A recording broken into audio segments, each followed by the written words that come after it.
Méditerranéo se décline pour commencer en Italie cette semaine. Regard tout d'abord sur le nouveau visage de l'extrême droite dans le pays. Cap ensuite au large de la Toscane où les pêcheurs luttent à leur façon contre la pollution en mer. Nous irons ensuite à Cerbère pour une évocation des années fastes de la commune. Enfin, la séquence Mémoire nous conduit sur la Côte d'Azur à Grasse, la capitale des parfums.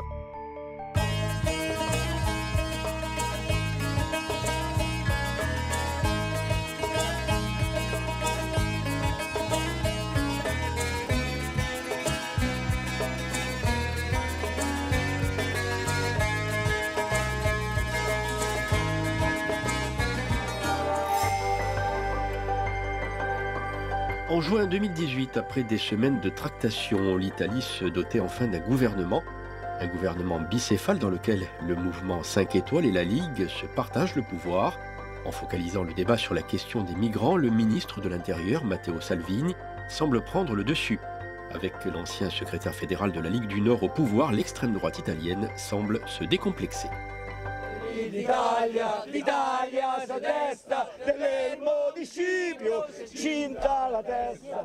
Avec des saluts fascistes, 2000 nostalgiques célèbrent l'anniversaire de la marche sur Rome. Admirateur de Mussolini, mais aussi de Salvini, le ministre de l'Intérieur. Salvini, c'est le meilleur. Le reste, c'est que des déchets à brûler. Salvini, il a des idées assez claires. Benito Mussolini est enterré ici, à Predappio, son village natal, dans le sud de l'Émilie-Romagne. Le cimetière, comme la ville, garde l'empreinte architecturale de la période fasciste. Quelques magasins entretiennent la flamme de la nostalgie. À quelques kilomètres de là, à Villa Carpena, bienvenue dans la maison privée de Benito Mussolini. Et dès l'entrée, le ton est donné. Ça, c'est important ce que disait Benito Mussolini. Citoyen, pour l'honneur de l'Italie, le blasphème est interdit. Depuis la mort de Donna Raquel, l'épouse du Duce en 1979, la maison est restée dans son jus. Nos politiques d'aujourd'hui, ils devraient venir visiter la maison du Duce et voir la simplicité qu'avait cet homme. Regardez les portes, 2 bouts de bois. Pourquoi ne le font-ils pas à présent? Parce qu'ici, c'est la maison du diable. S'ils viennent ici, on dira qu'ils sont fascistes. Mais où sont-ils, les fascistes et les partisans? Ils ne sont plus là, ils sont morts. Toute une vie de souvenirs rassemblés dans cette maison ouverte au public en 2011, des plus banales aux plus incroyables. C'est un central avec lequel il communiquait avec les hommes d'État du monde entier, y compris Hitler. Le Duce était un grand. D'après moi, il devrait être béatifié. On devrait en faire un saint.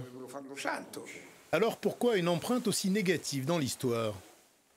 Tous les grands de ce monde dérangent. C'était un grand. Selon moi, c'est à cause de l'alliance avec Hitler. S'il ne l'avait pas faite, il aurait été numéro 1 au monde, tout simplement. Tout ce qu'il a fait, il a fait beaucoup, aurait été apprécié. Dans le miroir de la chambre à coucher, le visage du Duce se dessine dans la pénombre. Le fantôme de Mussolini hante toujours les tréfonds les plus obscurs de l'Italie.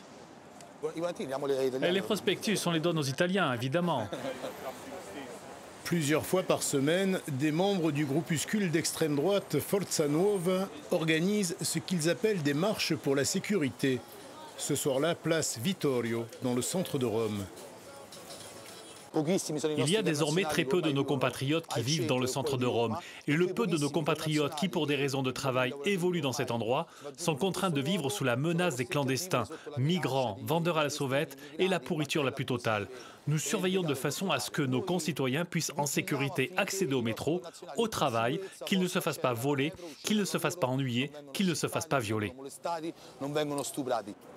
Fondée il y a une vingtaine d'années, Forza Nuova compte 6000 adhérents en Italie. Eurosceptiques, ultranationalistes, ses membres se revendiquent avant tout fascistes et catholiques. Le premier point de Forza Nuova, c'est l'abrogation des lois sur l'avortement. Nous demandons fortement que le catholicisme et la Sainte Église de Rome soient le pilier de notre nation pour de bon. La seconde chose, c'est que nous sommes fascistes, et pas du 3e, 2e, 4e, 5e millénaire. Et troisièmement, nous sommes une alternative au système. Donc nous n'avons jamais appuyé de parti ou de mouvement de ce système. Et ils voient d'ailleurs la Ligue, le parti de Salvini, comme un obstacle à leurs idées, plutôt qu'un tremplin. Nous, aujourd'hui, nous pouvons considérer la Ligue comme un bouchon pour endiguer les forces qui peuvent peut-être se montrer plus dangereuses et qui prennent pied dans le reste de l'Europe.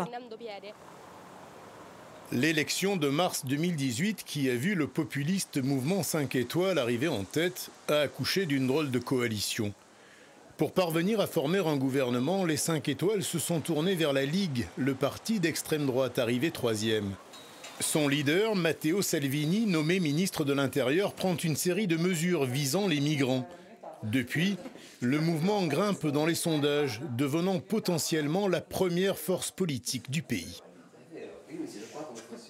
En arrivant au pouvoir à Rome, en faisant voir comment nous savons gérer, que ce que nous promettons, nous le mettons en route, ils ont vu comment nous gérons, que nous ne sommes pas affreux ni méchants, que nous n'avons pas de cornes, que nous ne voulons tuer personne, mais que nous voulons le bien de tous les citoyens. Dans le sud de l'Italie, à Bari, en ce jour de novembre, c'est sous forte protection policière que la section locale de Casa Pound, un autre parti d'extrême droite, fête ses 10 ans. Poignée de main à la fasciste de rigueur, pour venir écouter la parole de Simone Di Stefano, le leader du mouvement. Il met en avant le développement du parti et de ses œuvres sociales.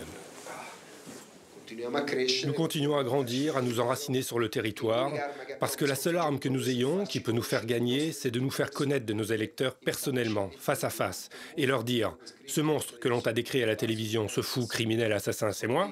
Non, parce que moi je dis ça, ça et ça, je fais ça, ça et ça, et je ne mange pas d'enfants au petit-déjeuner. Une entreprise de dédiabolisation qui semble bien s'accommoder des bonnes opinions recueillies par la Ligue de Salvini. Avec Salvini, vous êtes cousin ou vous êtes frère? Nous sommes des connaissances, avec de bons rapports.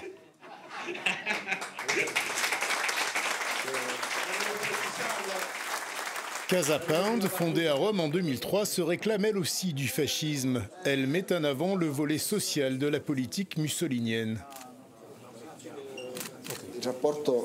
Le rapport entre l'Italie et le fascisme est un rapport étroit qui ne peut pas être effacé. Évidemment, on doit le critiquer et souligner là où ils se sont trompés. L'État totalitaire, les lois raciales ne sont pas à prendre en exemple.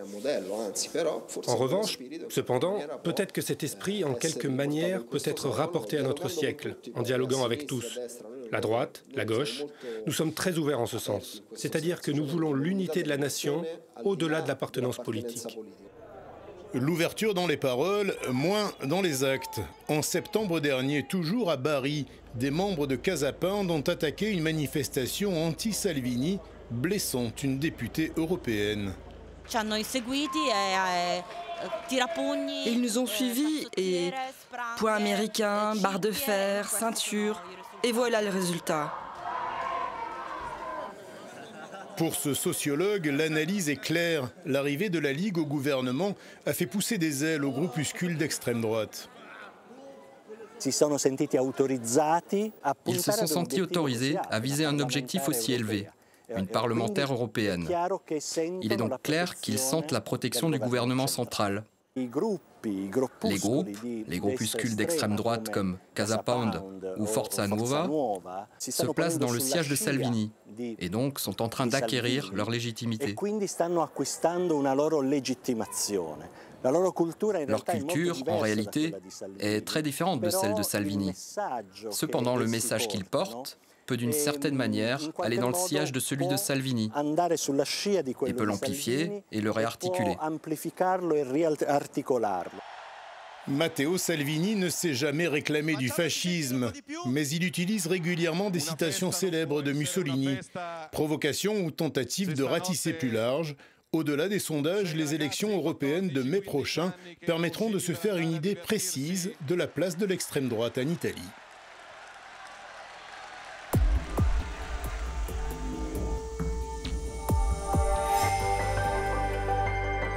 La mer Méditerranée est l'une des mers les plus polluées au monde. Le constat est alarmant. Le plastique représente aujourd'hui 95% des déchets sur les plages et en surface de la Méditerranée.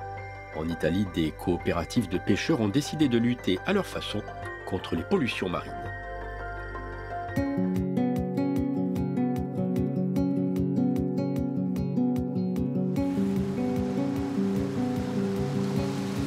La quantité de plastique accumulée au fond de la Méditerranée reste impressionnante. Selon les spécialistes, c'est la plus importante de toutes les mers. C'est pourquoi la Toscane et l'Émilie-Romagne sont les premières régions qui essayent de confier cette collecte à des professionnels. 2 projets italiens existent, dont le plus ancien à Livourne et dans le parc national de l'archipel toscan. 6 bateaux de pêche appartenant à la coopérative livournaise travaillent à cette collecte. La région Toscane, en collaboration avec les supermarchés Unicop, consacre 1 centime dans l'achat de chaque sac recyclable au rayon fruits et légumes pour financer le projet. Et en plus, on peut compter sur la capitainerie du port et les coopératives. Pendant les 4 premiers mois du projet, les bateaux ont récupéré 16 tonnes de déchets. Ils les déposent ensuite dans les conteneurs appropriés placés sur les quais. C'est une entreprise qui gère ensuite le ramassage de ces ordures. 15 heures au quotidien et voilà la prise qu'on a obtenue pendant 2 jours. Ce n'est pas beaucoup. Non, on arrive à ramasser la plupart des plastiques. Surtout, on en pêche souvent. À force de travailler sur le même endroit, on y arrive. Pour que l'expérience locale puisse devenir une règle générale, il n'y a qu'une solution.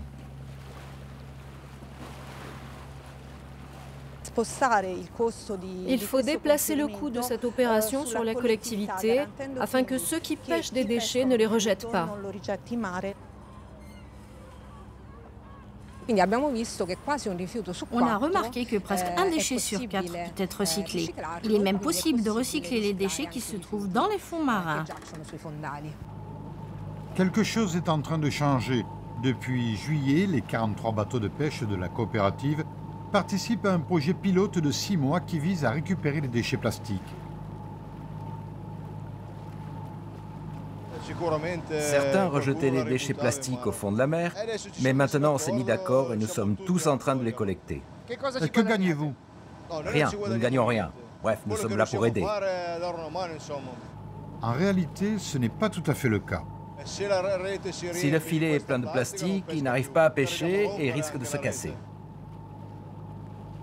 À l'aube, la collecte prend une dimension épouvantable. Ce scandale est visible par tout le monde, mais on n'en voit à peine qu'une petite partie, seulement 15%. Le reste stagne au fond de la mer. Les sacs à plastique sont la première cause du décès pour les tortues. Elles les confondent avec des méduses. En les mangeant, elles risquent de mourir étouffées. On ne peut pas obtenir une vraie politique du contrôle de plastique dans la mer si on n'aborde pas le cœur du problème, c'est-à-dire les fleuves, d'où 80% des déchets plastiques proviennent. Castaglia a placé 2 barrières innovatrices sur le Pô, à Ponte Lago Scuro, pour bloquer les déchets 40 km avant le delta.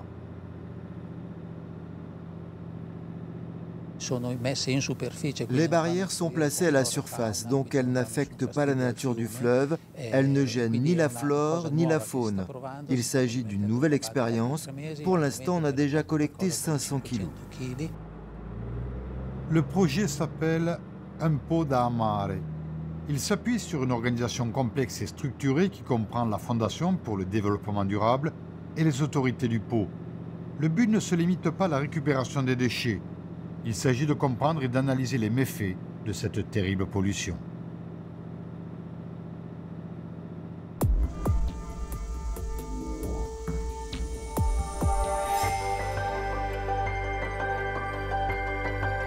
À 2 pas de la frontière espagnole à Cerbère, on se souvient avec nostalgie du dynamisme économique d'autrefois concentré autour de la gare.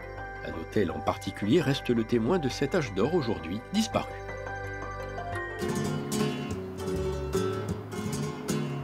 C'est la route des vacances vers le sud et l'Espagne. Dans ce dédale de lacets, le long d'une splendide côte rocheuse, le cœur chavire. Tout au bout de la France, voilà Cerbère. Cerbère, une ville au nom du gardien des enfers. Cerbère, dernière escale française des Pyrénées-Orientales, juste avant la frontière espagnole.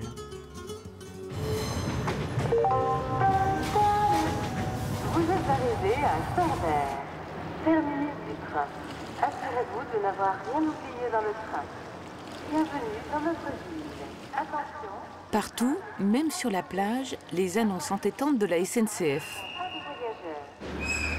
Grincement, sifflets, soupirs des machines, on vit ici comme dans un hall de gare. Vous train.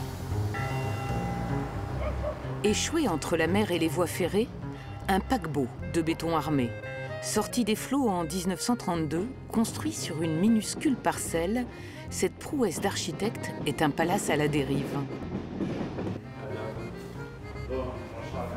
Aujourd'hui, un modeste hôtel meublé destiné à quelques familles d'habitués. Propriétaire passionné, Jean-Charles Saint rêve de lui rendre sa noblesse. Ici, on a eu des princes qui voyageaient, qui avaient des trains spéciaux, et qui se sont arrêtés dans cet hôtel parce qu'évidemment, c'était l'hôtel le plus luxueux. Et puis, on a eu des personnages aussi qui sont connus, comme la veuve de Mahler, qui fuyait l'Allemagne à cette époque-là, et qui a sauvé, entre autres, toutes les œuvres de Mahler en les emportant avec elle.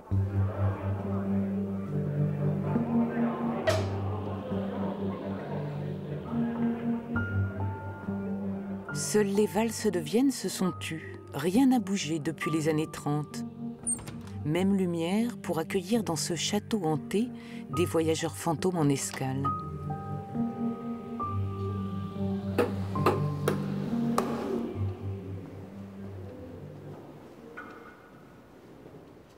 Cette pièce, évidemment, servait de cinéma, mais aussi de théâtre à l'italienne.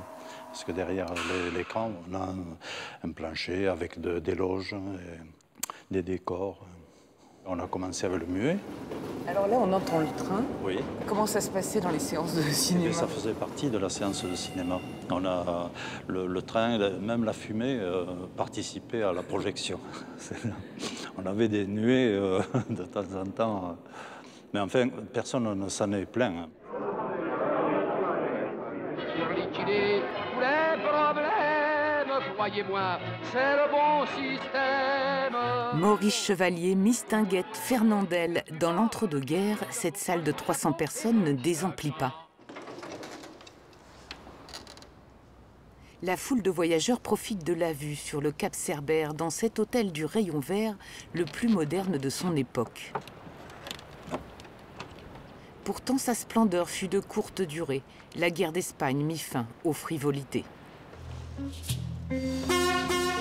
Cerbère, né pour et par le train, comme au Far West.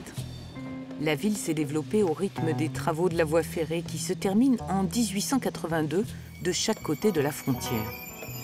Cerbère, ici Cerbère. Assurez-vous de n'avoir rien oublié dans le train. Bienvenue dans notre ville. Grâce au train, ce simple hameau de pêcheurs s'ouvre au monde. Voyageurs et surtout des millions de tonnes de marchandises transitent par cette gare. C'est l'âge d'or de Cerbère. C'était quoi les transitaires, papa? C'était les gens qui s'occupaient de faire passer la marchandise d'Espagne en France et de France en Espagne. Les trains passaient par ici, par les voies de chemin de fer que tu vois. Petit-fils de transitaire, Jean Marty jouait enfant dans une de ces luxueuses villas, propriété de ceux qui firent fortune grâce à la frontière. C'était leur maison, ils habitaient dedans et surtout c'était un endroit où il y avait plein de bureaux et de gens qui travaillaient. Certaines personnes disent qu'ils s'allumaient des cigares avec des gros billets. Bon, moi, je ne l'ai pas vécu, j'étais beaucoup trop jeune. J'ai juste connu juste à la fin. Et je sais par contre que c'était des gens très riches avec un cercle qui était au centre du village, réservé pour eux et compagnie. À 4 km au-dessus de Cerbère, voilà la frontière et une douane qui aujourd'hui n'est plus la même. C'est l'époque de tous les trafics. Il reste encore le bureau et d'ailleurs le coffre même. Jean se souvient de son grand-père qui tenait ce bureau de change et juste en face, un musée des contrebandiers. Tout le trafic passait par là. Donc on échangeait des marchandises avec l'Espagne, ce qu'on appelait les trabucaires, qui étaient surtout le long des Pyrénées et que les douaniers coursaient dans toute la montagne. On raconte même que certaines pièces d'automobile passaient sous les jupes des femmes et sous les soutanes des curés. Plus de douaniers ni de bureaux de change, l'Europe a supprimé les frontières et les marchandises passent désormais par la route. La ville-gare cherche une autre voie. S'inventer un nouvel avenir pour sortir du tunnel. Celui-ci mène directement de la gare à la plage. Pour Jean, le petit-fils du transitaire, l'avenir de cette ville est au large. Comment va la jeunesse? Ça va? Ça va? C'est peut-être des anciens marins et précurseurs que viendra la solution. Jean Marty retrouve Marc Cassou, son ami, premier adjoint à la mairie. Ça va Pierre? On est les derniers Gaulois, sur la frontière, le dernier village avant l'Espagne. On est bien ici à Cerbère. Bon, aujourd'hui, il faut repenser Cerbère. Cerbère, l'activité économique a foutu le camp. Donc on se tourne sur le tourisme. Amoureux aussi, Jean-Charles Saint, d'un navire immobile. Seul à la passerelle, le capitaine tente de cicatriser petit à petit les ravages du temps.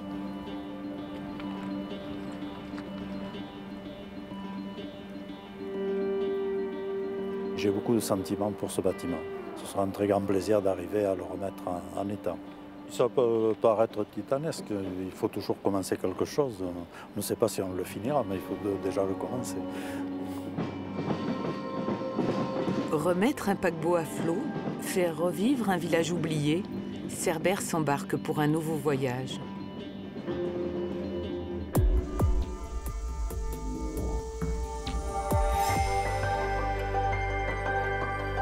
La séquence mémoire nous conduit sur la Côte d'Azur.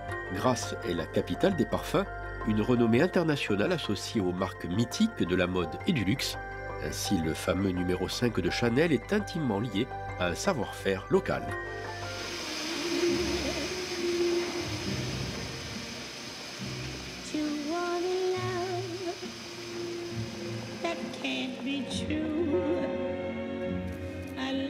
C'est un produit d'exception, sans doute le parfum le plus connu et le plus vendu au monde.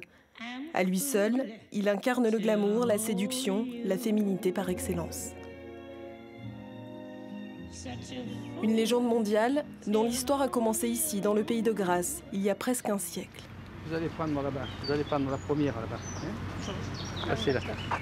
C'est la première là-bas au fond. À Pégoma, Joseph Mull veille sur l'exploitation familiale comme sur ses propres enfants.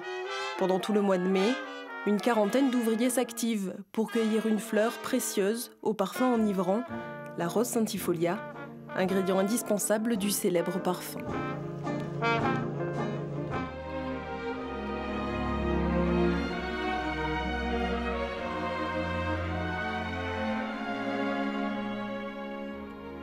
Dès le début du XXe siècle, Grasse devient aux yeux du monde entier la capitale du parfum.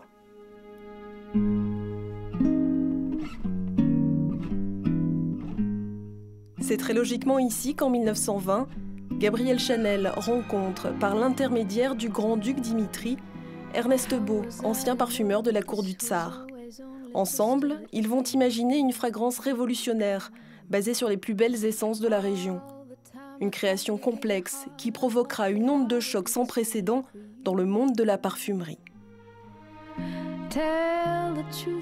C'est la première fois qu'un chiffre devient un nom de parfum. Le numéro 5, c'était la cinquième préparation qu'Ernest Beau avait donc proposée à Gabrielle Chanel. Et donc elle a choisi le 5e et c'est celui-ci qui est resté avec un nom très sobre et très novateur finalement pour l'époque. Le flacon suit cette logique aussi de sobriété justement. Donc c'est le flacon qui va habiller le jus et le jus est le plus important en fait. Au fil des années, les promoteurs immobiliers grignotent les parcelles des agriculteurs grassois. Inquiète de voir disparaître un patrimoine dont elle a besoin pour ses parfums, la maison Chanel réagit. En 1987, elle signe un partenariat exclusif avec la famille Mull. Toute la production de jasmin et de rose est désormais réservée au numéro 5. Pour garder la meilleure qualité du produit fini, on est obligé de traiter la rose le plus rapidement possible après qu'elle ait été cueillie. C'est-à-dire que vous avez vu, les gens ramassent les roses, ils nous amènent les roses dans des sacs. Nous, dès que les sacs arrivent, on les pèse et on les met directement dans des extracteurs pour directement commencer l'extraction. Voilà, le but c'est de garder toutes les matières odorantes, d'en perdre le moins possible et d'avoir la meilleure qualité possible à l'arrivée. Des tonnes de fleurs ramassées ici, sera extrait au final un nectar parfumé appelé Absolu. Il prendra ensuite le chemin des laboratoires parisiens pour finir lovés dans le cou de millions de femmes.